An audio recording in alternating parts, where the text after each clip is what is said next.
ओम शांति। आज 16 अप्रैल 2026 के सतगुरुवार के प्रातः मीठी मीठी मधुवन मुरली के बाप दादा के मधुर ईश्वरीय महावाक्य सुनते हैं।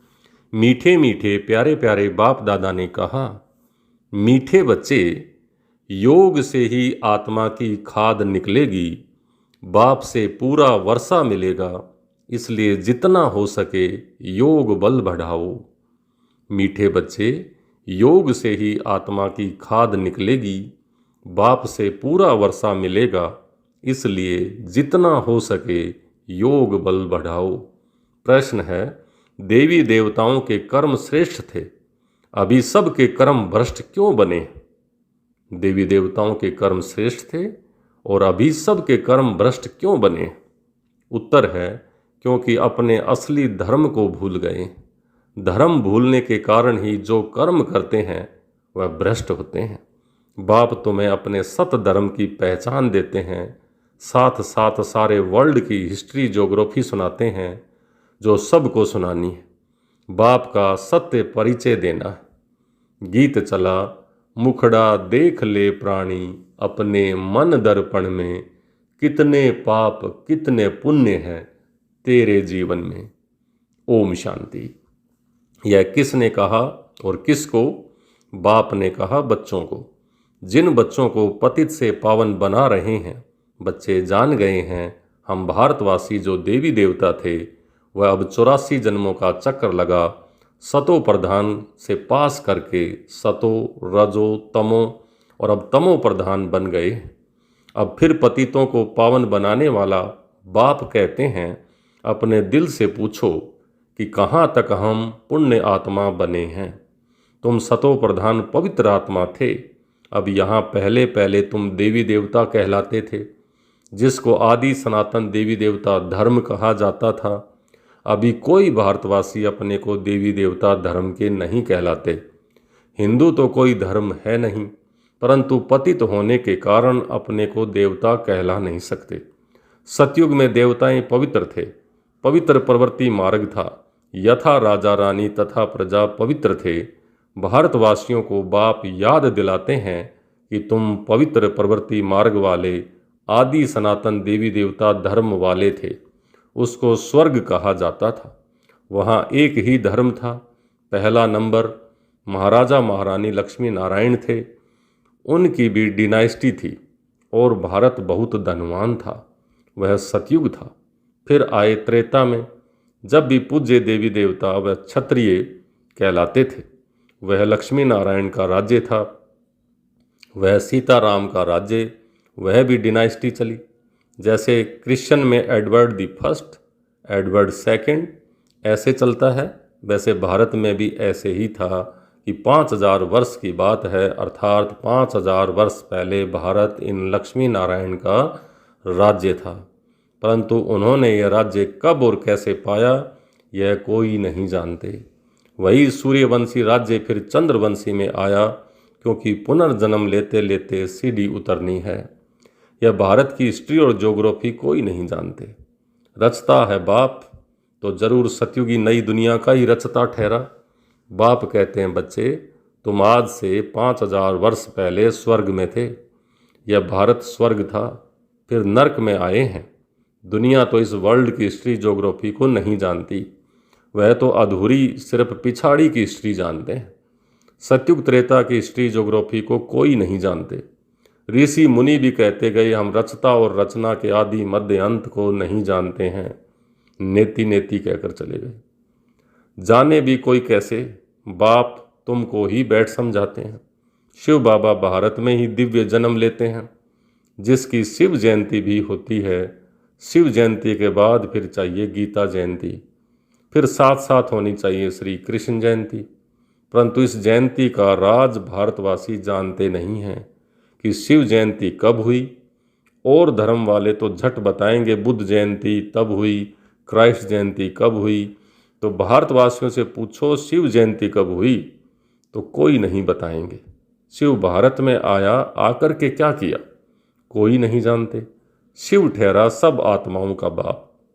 आत्मा है अविनाशी, आत्मा एक शरीर छोड़ दूसरा लेती है। यह 84 का चक्र है। शास्त्रों में तो 84 लाख जन्म का गपोड़ा लगा दिया है। बाप आकर राइट बात बताते हैं।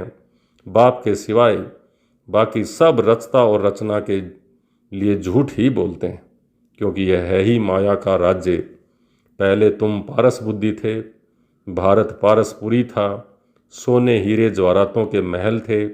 बाप बैठ रचता और रचना के आदि मध्य अंत का राज अर्थात दुनिया की हिस्ट्री ज्योग्राफी बताते हैं। भारतवासी यह नहीं जानते कि हम सो पहले पहले देवी देवता थे। अभी पतित कंगाल इरिलीजियस बन गए हैं, अपने धर्म को भूल गए हैं। यह भी ड्रामा अनुसार होना ही है। तो यह वर्ल्ड की हिस्ट्री ज्योग्राफी बुद्धि में आनी चाहिए ना। उच्च से उच्च सब आत्माओं का बाप मूल वतन में रहते हैं। फिर है सूक्ष्म वतन, यह है स्थूल वतन। सूक्ष्म वतन में सिर्फ ब्रह्मा विष्णु शंकर रहते हैं। उनकी दूसरी कोई हिस्ट्री ज्योग्राफी नहीं है। यह 3 तबके हैं। God is one. उनकी रचना भी एक है जो चक्र फिरता रहता है। सतयुग से त्रेता, फिर द्वापर, फिर कलयुग में आना है। 84 जन्म का हिसाब चाहिए ना, जो कोई भी नहीं जानते हैं, न कोई शास्त्र में है। 84 जन्मों का पार्ट तुम बच्चे ही बजाते हो। बाप तो इस चक्र में नहीं आते हैं। बच्चे ही पावन से पतित बन जाते हैं, इसलिए चिल्लाते हैं, बाबा आकर हमको फिर से पावन बनाओ। एक को ही सब पुकारते हैं। रावण राज्य में जो सब दुखी हो पड़े हैं, उनको आकर लिबरेट करो, फिर राम राज्य में ले जाओ। आधा कल्प है राम राज्य और आधा कल्प है ये रावण राज्य। भारतवासी जो पवित्र थे वही पतित बनते हैं। वाम मार्ग में जाने से पतित होना शुरू होते हैं। भक्ति मार्ग शुरू होता है। अभी तुम बच्चों को ज्ञान सुनाया जाता है, जिससे आधा कल्प 21 जन्म के लिए तुम सुख का वर्षा पाते हो। आधा कल्प ज्ञान की प्रारब्ध चलती है, फिर रावण राज्य होता है, गिरने लग पड़ते हैं। तुम देवी राज्य में थे, फिर आसुरी राज्य में आ गए हो। इसको हेल भी कहते हैं। तुम हेवन में थे, फिर 84 जन्म पास कर हेल में आकर पड़े हो। वह था सुख धाम और ये है दुख धाम। 100% इंसॉल्वेंट, अब 100% अपवित्र बन पड़े। 84 जन्मों का चक्र लगाते हैं। वही भारतवासी पूज्य से फिर पुजारी बन गए हैं। इसको ही वर्ल्ड की हिस्ट्री ज्योग्राफी कहा जाता है। यह है सारा तुम भारतवासियों का चक्र। और धर्म वाले तो 84 जन्म नहीं लेते, वह सतयुग में होते ही नहीं। सतयुग त्रेता में सिर्फ भारत ही था। सूर्यवंशी, चंद्रवंशी, फिर वैश्यवंशी और शूद्रवंशी। अभी फिर तुम आकर बनते हो संगम पर ब्राह्मणवंशी। देवतावंशी बनने के लिए ये है भारत का वर्ण। अभी तुम ब्राह्मण बनने से शिव बाबा से वर्षा ले रहे हो।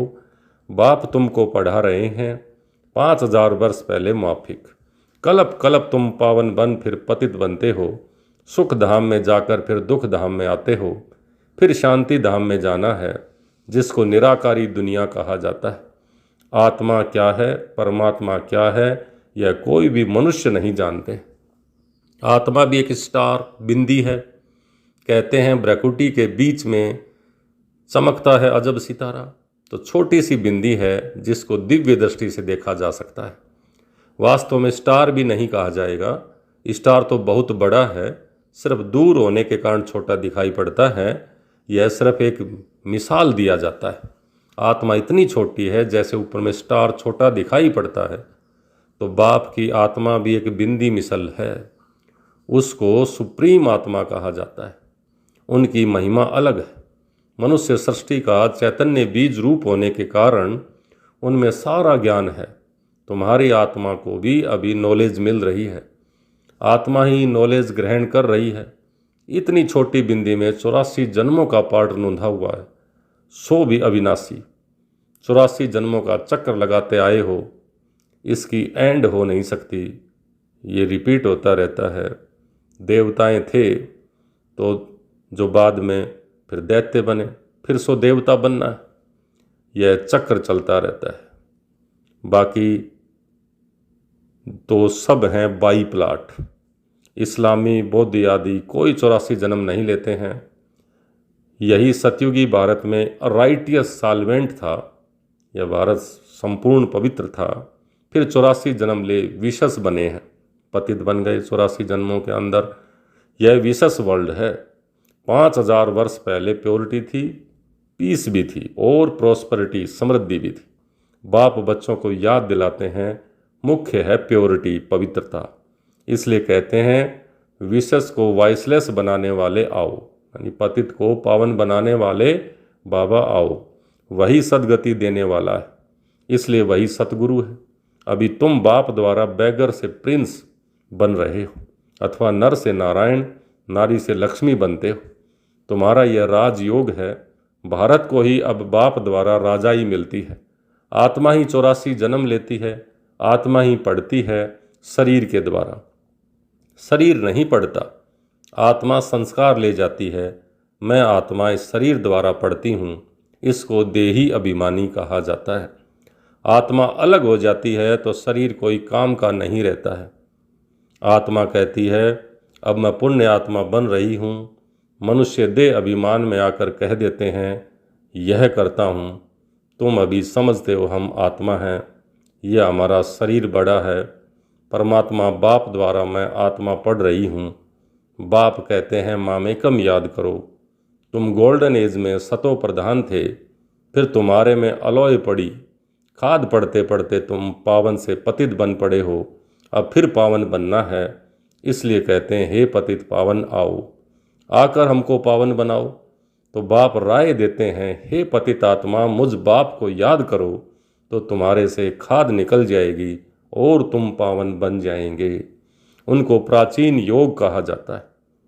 इस याद अर्थात योग अग्नि से खाद भस्म होगी। मूल बात है पतित से पावन बनना। साधु संत आदि सब पतित हैं। पावन बनने का उपाय बाप ही बताते हैं कि मामेकम याद करो। यह अंतिम जन्म पवित्र बनो।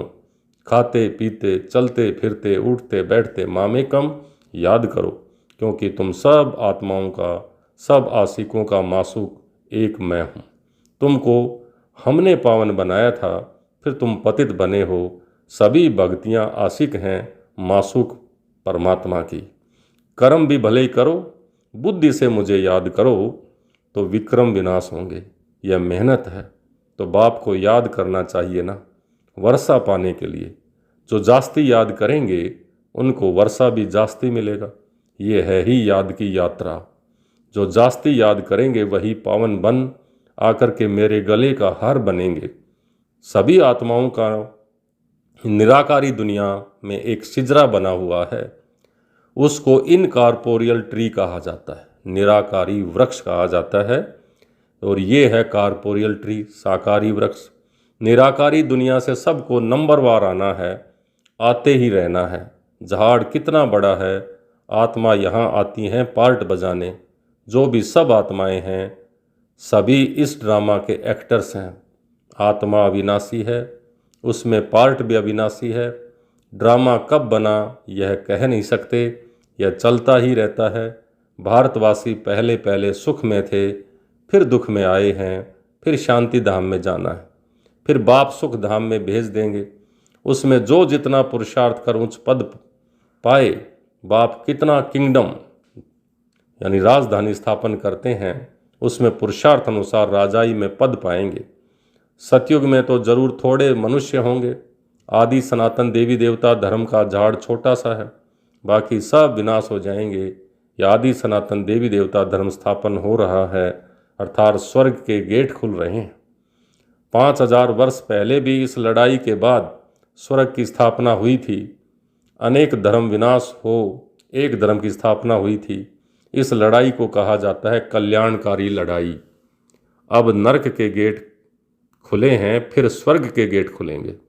स्वर्ग के द्वार बाप खोलते हैं, नरक के द्वार रावण खोलता है। बाप वर्षा देते हैं, रावण श्राप देता है। यह बातें दुनिया नहीं जानती, तुम बच्चों को समझाता हूँ। एजुकेशन मिनिस्टर भी बेहद की नॉलेज चाहते हैं, सो तो तुम ही दे सकते हो, परंतु तुम हो गुप्त, तुमको पहचानते नहीं हैं। तुम योग बल से अपने राजाई ले रहे हो, लक्ष्मी नारायण ने राज्य कैसे पाया सो तुम जानते हो। इसको कहा जाता है ऑस्पिशियस कल्याणकारी युग। जबकि बाप आकर पावन बनाते हैं, श्री कृष्ण को तो सभी बाप नहीं कहेंगे। बाप निराकार को कहा जाता है।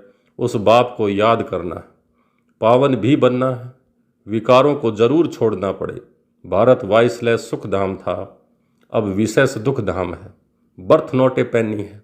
यह ड्रामा का खेल है जिसको बुद्धि में धारण करके औरों को भी कराना है। अच्छा, मीठे मीठे सिक लिधे बच्चों प्रति मात पिता बाप दादा का याद प्यार और गुड मॉर्निंग। रूहानी बाप की रूहानी बच्चों को नमस्ते। हम रूहानी बच्चों की रूहानी बाप दादा को याद प्यार, गुड मॉर्निंग और नमस्ते। नमस्ते मीठे बाबा, बहुत बहुत शुक्रिया आपका। धारणा के लिए मुख्य सार। पहला, याद से पावन बन बाप के गले का हार बनना है। कर्म करते भी बाप की याद में रहे विक्रमाजीत बनना है। दूसरा, पुण्य आत्मा बनने का पूरा पूरा पुरुषार्थ करना है। देह अभिमान छोड़ देही अभिमानी अर्थात आत्म अभिमानी बनना है। आज का वरदान, अपने बुद्धि रूपी नेत्र को क्लियर और केयरफुल रखने वाले मास्टर नॉलेजफुल पावरफुल भवै। अपने बुद्धि रूपी नेत्र को क्लियर और केयरफुल रखने वाले मास्टर नॉलेजफुल पावरफुल भवै। जैसे ज्योतिषी अपने ज्योतिष की नॉलेज से, ग्रहों की नॉलेज से आने वाली आपदाओं को जान लेते हैं, ऐसे आप बच्चे इन एडवांस माया द्वारा आने वाले पेपर्स की परख कर पास विद ऑनर बनने के लिए अपने बुद्धि रूपी नेत्र को क्लियर बनाओ और केयरफुल रहो, सावधान रहो। दिन प्रतिदिन याद की व साइलेंस की शक्ति को बढ़ाओ, तो पहले से ही मालूम पड़ेगा कि आज कुछ होने वाला है। मास्टर नॉलेजफुल पावरफुल बनो तो कभी हार नहीं हो सकती। आज का स्लोगन, पवित्रता ही नवीनता है और यही ज्ञान का फाउंडेशन है। पवित्रता ही नवीनता है और यही ज्ञान का फाउंडेशन नींव है। ये अव्यक्ति सारे महान बनने के लिए मधुरता और नम्रता का गुण धारण करो। आप बच्चों की चलन में मधुरता और मनसा बेहद की वैराग्य वृत्ति हो, दोनों स्मृति रहें तो पास विद ऑनर बन जाएंगे। मधुरता और नम्रता इन विशेष दो धारणाओं से सदा विश्व कल्याणकारी महादानी वरदानी बन जाएंगे और सहज ही स्नेह का सबूत दे सकेंगे। अच्छा, ओम शांति।